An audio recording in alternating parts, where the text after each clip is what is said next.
Welcome to this week's lecture, and today we are going to start with a new topic of soil consolidation, which is one of the most important topics of soil mechanics, and it finds its application in the practical soil mechanics, practical geotechnical engineering very often. It is a bit complicated topic, so I'll try to break it down into a number of pieces and try to make things a little easy for you. However, I would strongly suggest all the students to take their notes and uh, come up with questions which you can ask during the online discussion session. So before starting and telling you about soil consolidation, let's first look at what do we mean by settlement. Now, this term of settlement you must have heard very commonly, and all of you would be well aware of this photograph as well. But what do you think? Why this tower in Pisa is leaning on one side? So yes, it is leaning on one particular side, mainly because it has settled on one side. So why does this settlement occur? And in fact, what do we actually mean by settlement? Whenever we use the term settlement, what do we mean by it? So settlement in geotechnical terms is generally defined as the total vertical downward deformation. So important is that uh, yes, although it is tilting to the side, but talking about settlement, we mean the vertical movement. So whatever is the total vertical movement of any structure, this is something we call as soil settlement. Then what are the different types of settlement? So this figure summarizes different types of settlement. So primarily speaking, there are two main types of settlement. One known as the immediate settlement. This is represented by S subscript E, and the other known as consolidation settlement, generally represented by S subscript C. So immediate settlement and consolidation settlement, these are the two main types of settlement. And as I explained in the beginning, our main topic for discussion for the day is consolidation settlement. So let's move forward and see what do we mean by consolidation settlement.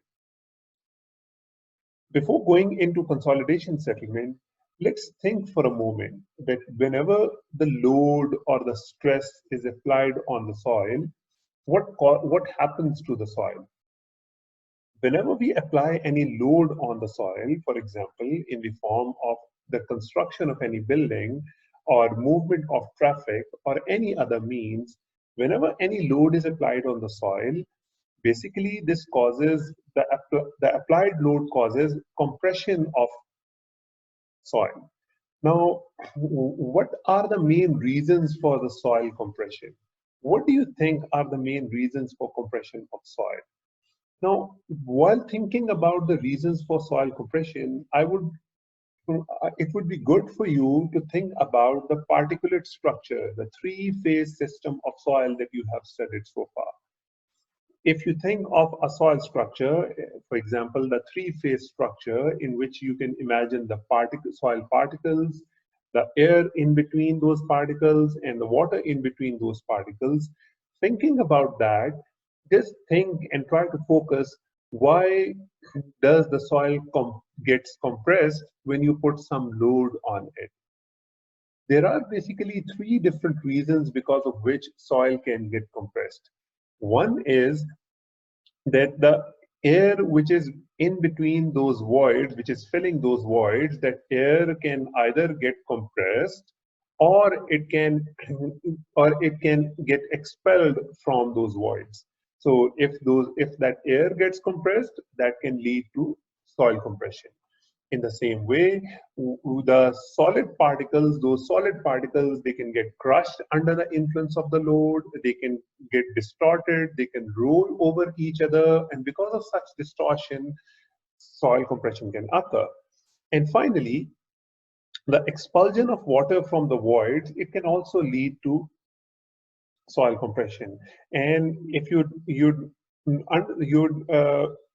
probably notice that I have written compression here, which has been stricken through. The main reason is that when we talk about water, you know water is incompressible. This is why the water cannot get compressed, whereas the air can get compressed. So the only mechanism which is possible for water is to get expelled from the voids. So you put some load in the form of a building on the soil, and because of the placing of this load, the soil gets compressed because of one of the three reasons. And if you look closely, this first reason, that is the compression of air or the removal of air from the soil voids, is something that you have studied before. What do we call this thing? If you remember, this is what we call as soil compaction, and this is something that we have studied in depth before. So soil compaction is the phenomena in which the air is removed from the soil voids because of some mechanical action. Now, this distortion or crushing of the soil grains is something that is generally very negligible under normal structural loads. Then what is left is expulsion of water from the voids, and this is something we call as consolidation. So we started up with consolidation. So by this, we can now define what consolidation is, and we can say that consolidation is a phenomenon in which load is applied on the soil, and because of the application of the load, the water which is filling the voids, it get expelled from the soil. And when the water get expelled or ejected from the voids, the soil gets compressed, and this compression actually leads to settlement like this. So consolidation is a phenomenon in which water moves out of the soil, causing compression. Okay, so we have defined what consolidation is, and we have said that consolidation is something in which water water ejects from the soil. So what are the kind of soils which generally hold more water? Obviously, this is a phenomenon which is going to be more pronounced in the soils which can hold more water in it. So what is the kind of soil which can hold more water in it? From our previous knowledge of soil mechanics, we know that clay soils are the ones which has the ability to hold more water in it. Now, what I mean by this is that if you take a lump of sand and if you take a lump of clay in your hand and you soak all them in water, then obviously when you take it out of that water bucket, all the water which was in sand, it can quickly be drained out. So it means it does not have the ability to hold water, whereas the clay soil would act more like a sponge, which can absorb all the water within its small voids, and it is going to retain all that water. And even if you have taken that lump of soil out of water, it is still going to hold the water in it.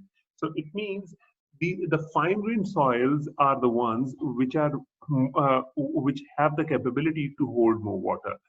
So this is why we can say that consolidation is the phenomenon which is linked only with the saturated fine-grained soils. Now, this is a very, very important point for you to remember, that whenever we talk about consolidation, we are actually talking about fine-grained soils. And why fine-grained soils? Because these are the soils which have the ability to hold water, more water in it. And second, that these fine-grained soils, whenever we are talking about consolidation, these fine-grained soils must always be fully saturated. It means all the voids must be fully filled with water. So with this knowledge in our hands, we can now define what consolidation means.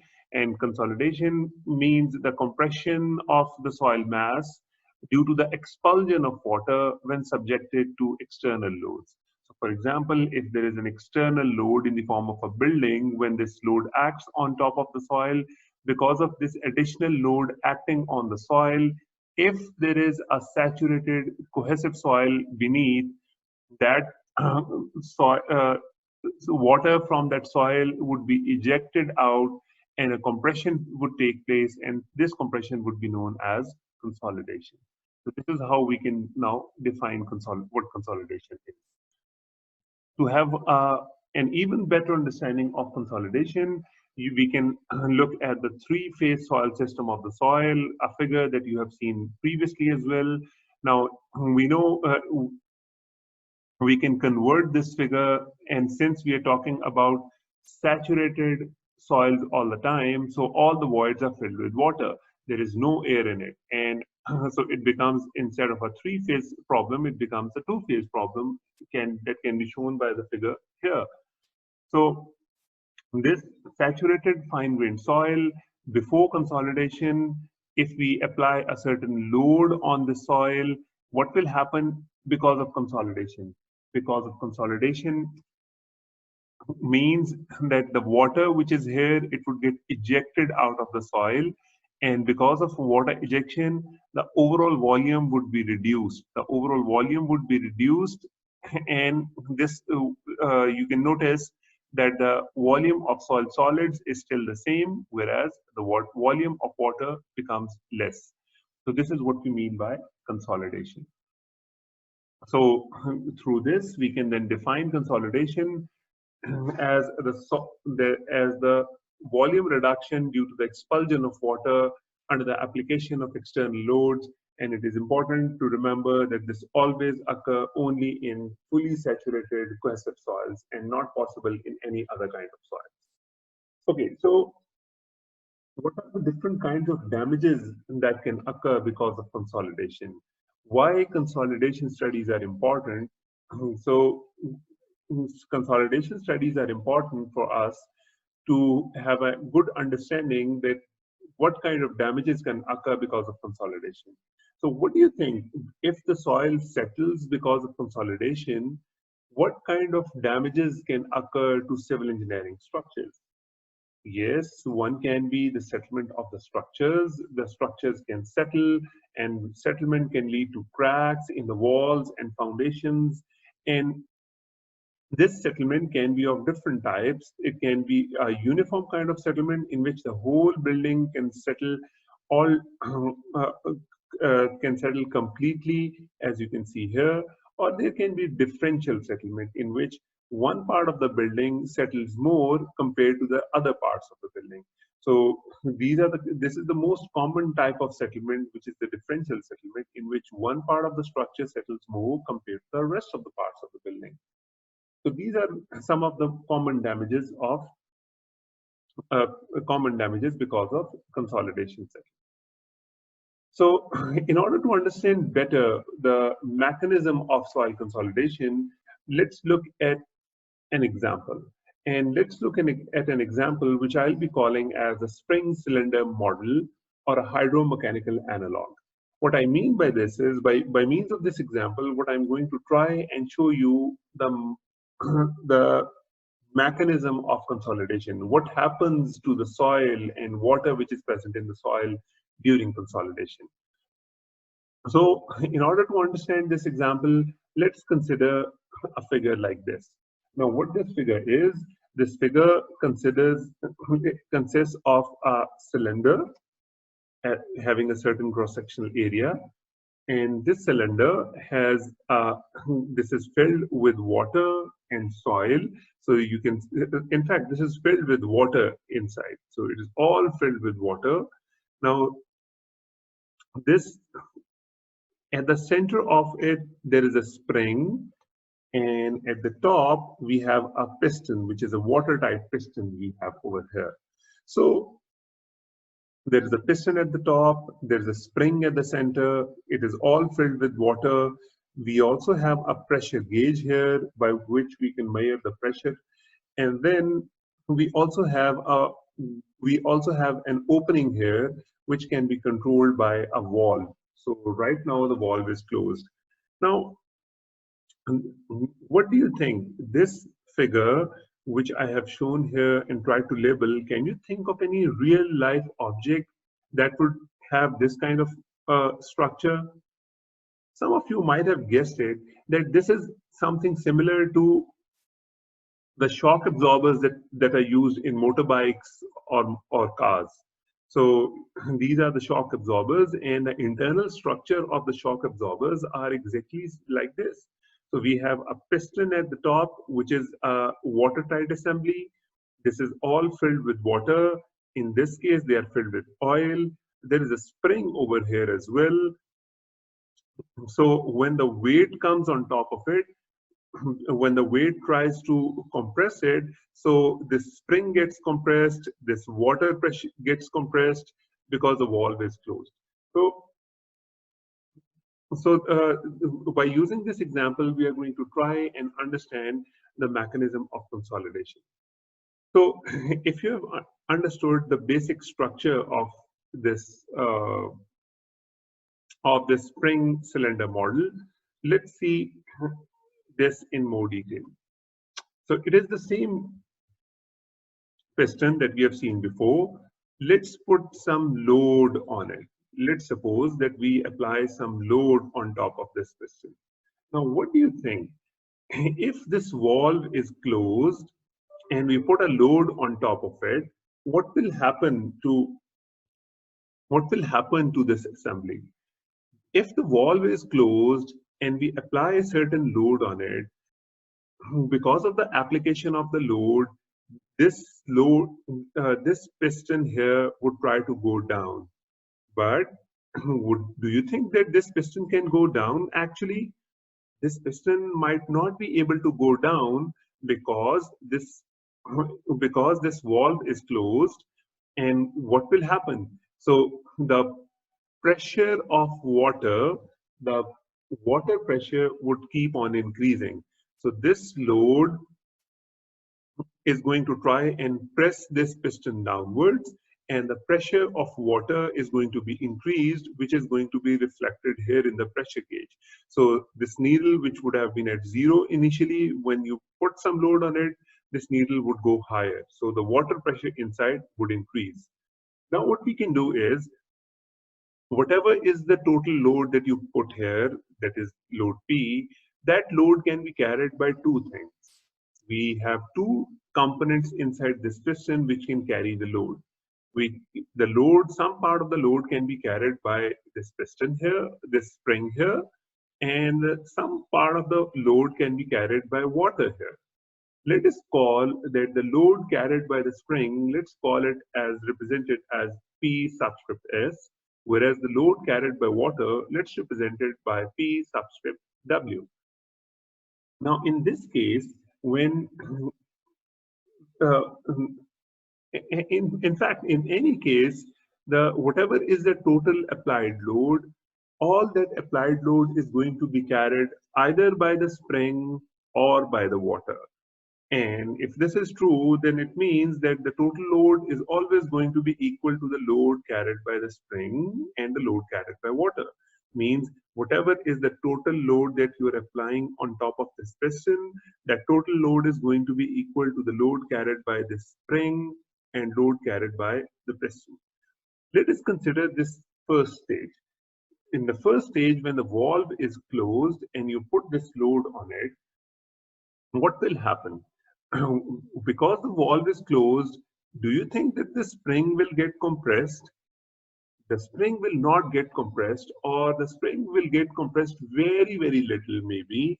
So we can say that when the valve is closed, the load carried by the spring is 0. We know that if the spring is not getting compressed, it is not taking any load.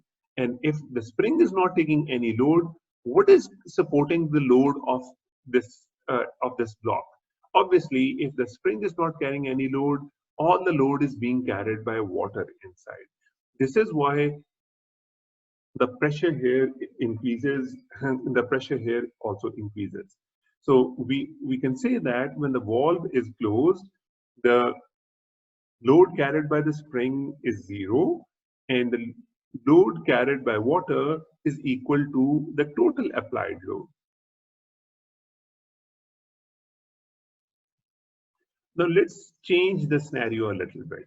So from this, let's make a little change and let's open up this valve.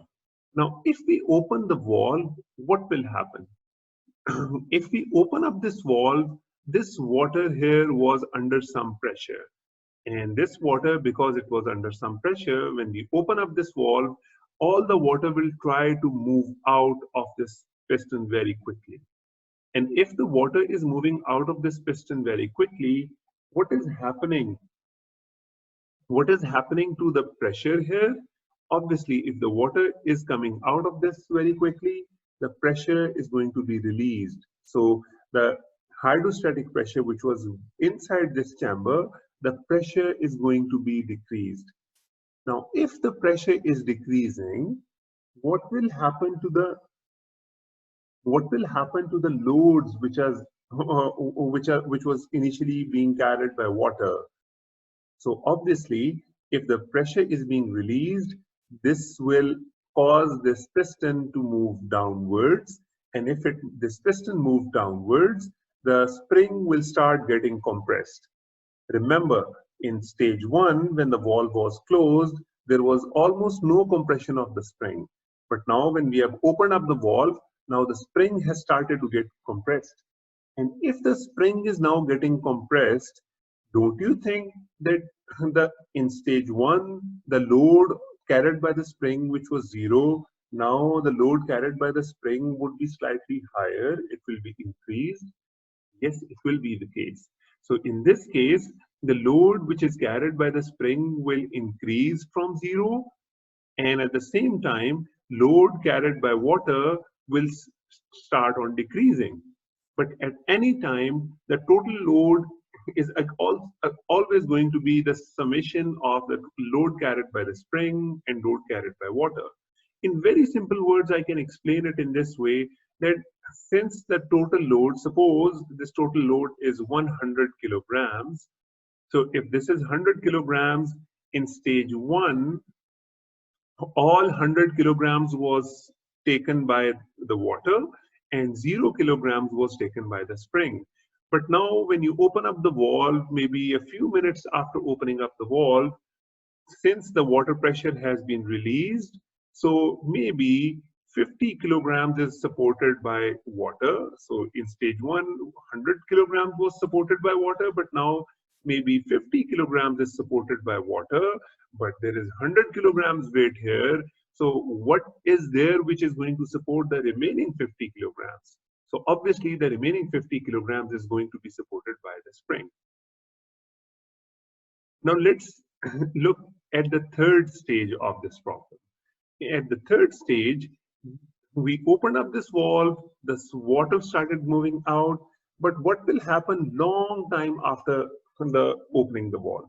When there is a lot of time has been elapsed after opening up the valve, so what will happen is that whatever was the water that had to move out, that has already been drained. If it has already been drained, it means we have almost reached an equilibrium. And if we have reached an equilibrium, so with the valve open, so do you think that there will be any load which is taken by water? Obviously no. So all the excess water pressure was released through this gate valve. Now, if no load is being taken by water, it means all the load is now going to be taken by the spring. So when a lot of time has been elapsed, in that case, the excess hydrostatic pressure would become 0. So the load taken by water would become 0, and all the load is going to be taken by the spring.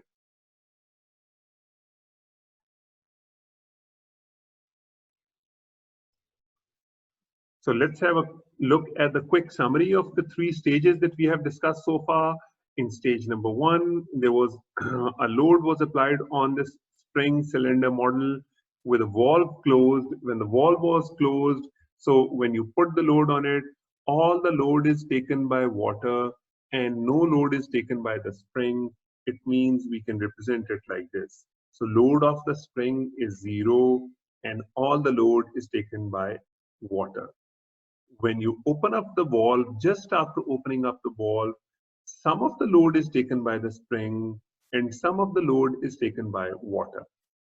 And at stage number 3, when there is a lot of time, long time has been elapsed after opening up the valve and there is some equilibrium that has been reached, In that case, there is going to be no load which is taken by water. So PW would be equal to 0, and load taken by the spring would be equal to total load of that is placed on top. So we can summarize all this. We can summarize all this in this form.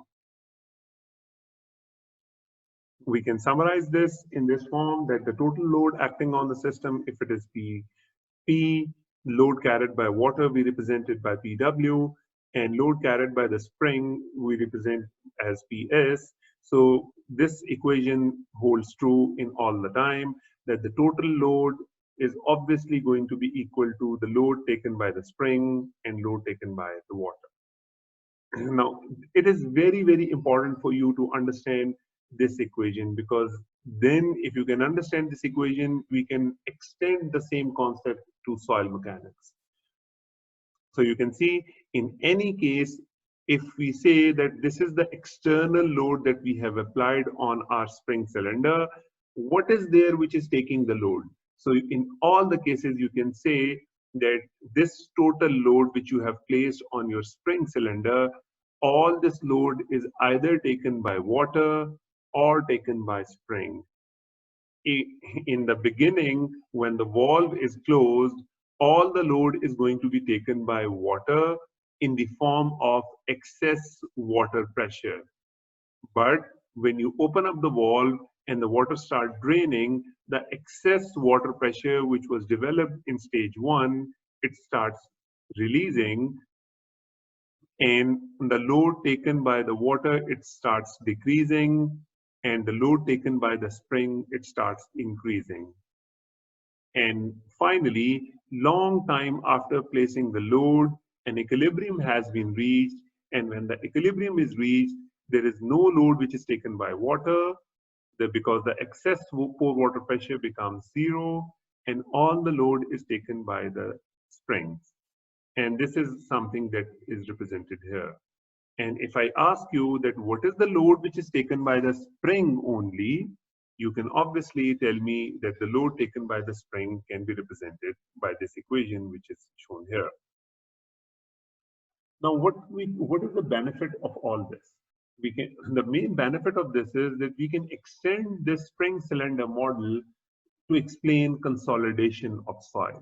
How can we do so? First thing to remember is that consolidation is a time-dependent response of saturated fine-grained soils. So we're talking about fine-grained soils, and those fine-grained soils have to be fully saturated as well.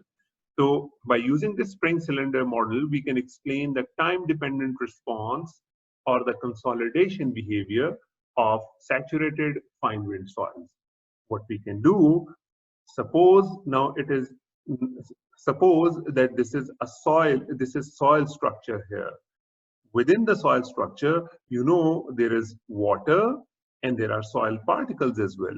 Some of the load can be taken by water and some of the load can be taken by soil particles. What will happen when you put a load on top of a soil skeleton which is composed of saturated fine-grained soils?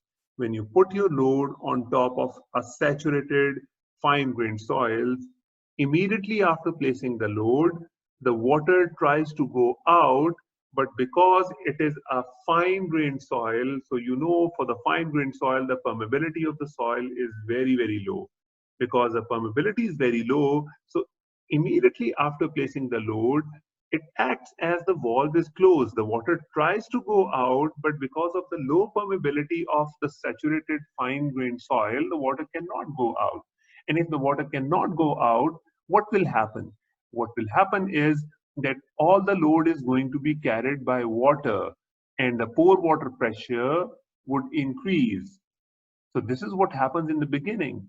But after some time, water starts seeping out of the soil. And when the water starts slowly and gradually starts seeping out of the soil, the pore water pressure starts on decreasing. And if the pore water pressure starts on decreasing, the load carried by the water keeps on decreasing, and slowly and gradually load which was previously carried by water is now going to be carried by soil particles. And in stage 3, when a long time has elapsed, the when a long time has elapsed, all the excess pore water pressure has been dissipated. It means all the water pressure which was built up in the soil, the water has been moved out of the soil, and now at this stage, no load is taken by water, and in fact, all the load is taken by soil particles. So this is what happens in case of soils. And what else we can do is we can we can extend these definitions in case of soils.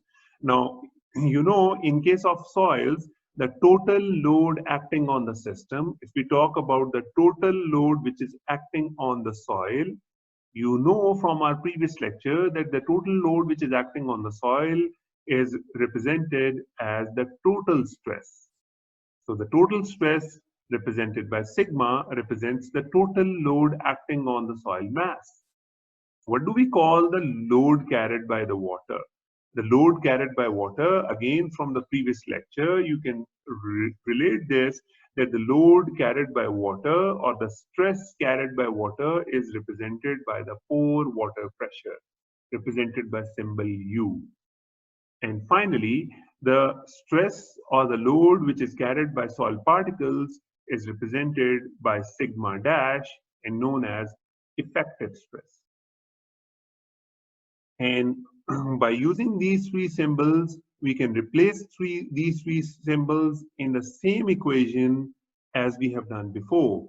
So if I want to write this equation in terms of soil stress parameters, we can write it like this. So the total stress equals effective stress plus the pore water pressure. Or in any time, we can say that the effective stress means the stress carried by the soil particles only equals the total load applied, the total stress applied minus the pore water pressure that has been generated in the soil. And just to clarify things, I'm just going to explain the same thing once again in case of soils. So let's suppose that this is soil here, which is a saturated fine-grained soil. You put some load on the saturated fine-grained soil. What will happen when you put some load, that when you increase the total stress on a saturated fine-grained soil, the water inside would want to drain out, but it cannot drain out because of the very low permeability, of soil. And because of the very low permeability of soil, the pore water pressure would increase. The effective stress, what would be the effective stress at this stage? The effective stress would be 0. Remember, effective stress in case of spring cylinder model is represented by PS. So when you apply total stress on the saturated fine-grained soil, all the stress is carried by pore water, and the effective stress is 0. No load is carried by soil particles. But after some time, the water slowly starts moving out of the soil particles, out of the soil skeleton, and as the pore water pressure starts decreasing, the effective stresses, that is the stress taken by the soil particles, starts on increasing. And long time after this process has been initiated, all the excess pore water pressure has been released. Now in this case, the pore water pressure becomes 0, and all the load is going to be taken by the soil particles, that is the effective stress.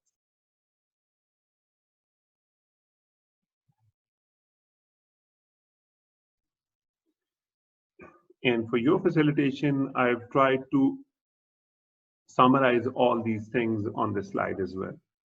So just by reading this, you can try and analyze how the spring cylinder model actually replicates the behavior of a saturated fine-grained soil.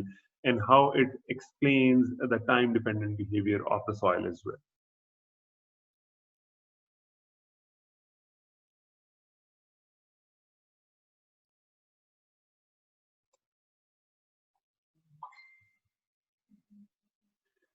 And to sum things up, to finally conclude this, we can look at how the load, how these stresses change over a period of time.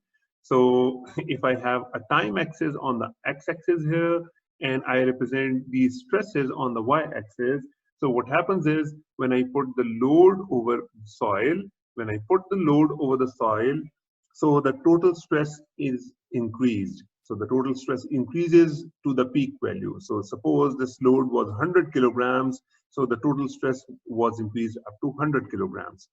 What happens to the total stress in the next stages? Does this stress, the total stress changes? No. The total stress, which depends only about the magnitude of the external load, it was here in the beginning. The same stress would be applied in all of the next stages. If this total stress is not changing, it means what will happen to this graph? This total stress graph should become constant afterwards. So you can see this total stress represented by a black line here. It increases to this value and then it becomes constant. Now let's see the behavior of the pore water pressure. When we put this load here, when we put this load, what happens to the pore water pressure? You remember, so when we put this load, the valve is closed, and when the valve is closed, all the total stress is taken by the pore water pressure. So pore water pressure increases in the same way as the total stress is. And what happens afterwards? Now let's suppose that you open up the valve here, and when you open up the valve here, what happens to the pore water pressure? The pore water pressure starts on decreasing from this point, and pore water pressure becomes almost zero in this stage. Now let's finally see what happens to the effective stresses. What happens to the load taken by the soil particles? Now, before the valve is opened, now before this stage, in this stage, when you applied the load and the valve is closed, all the load is taken by water and none of the load is taken by the soil particles. So it means that the effective stresses should remain zero till this point. But beyond this point, when you open up the valve, the the effective stresses gradually keeps on increasing, and at a later stage, in this stage, the effective stresses become equal to the total stresses because all the load is now taken by the soil particles, and none of the load is taken by water at this stage. But at any stage, this equation holds true, that the total stress equals the effective stress plus the pore water pressure. In the beginning, our pore water pressure equals the total stress, and the effective stress is zero. But as we reach the equilibrium stage, the pore water pressure becomes zero, and the total stress becomes equal to the effective stress. So this was the basics of soil consolidation, in which I tried to explain you the basic concept of soil consolidation using a hydromechanical analog. So from this, you would have got some basic idea about the mechanism of consolidation, how consolidation occurs in case of soils, what can be the damages that occur in case of because of soil consolidation. Before we log off today, there is a quick comparison between consolidation and compaction, because you have studied compaction up till now. So you can see that when we talk about compaction, if you remember from our compaction lectures, that compaction generally cannot be achieved when the soil is fully saturated. Compaction is a phenomenon which can only occur in partially saturated soils or unsaturated soils, whereas consolidation can only occur in saturated soils. In case of compaction, it is the removal of air which causes the reduction in volume, whereas in case of consolidation, it is the removal of water from the voids which causes consolidation. Compaction, as we studied earlier, is applicable both on fine grain as well as on the coarse grain soils, whereas consolidation is only applicable on fine grain soils. Compaction is an instantaneous process. This is a very important point, that compaction is an instantaneous process. You apply a certain load, you move the roller on top of the soil, and it starts getting compacted. Whereas in case of consolidation, it is a slow and a time-dependent process. It can sometimes take even up to hundreds of years for completion. So this is what makes consolidation very complicated to understand. And finally, compaction can be achieved by rolling, tamping, or vibration. And finally, consolidation generally is achieved by static loading. So that's about it for this lecture. Thank you very much. See you in the online discussion session.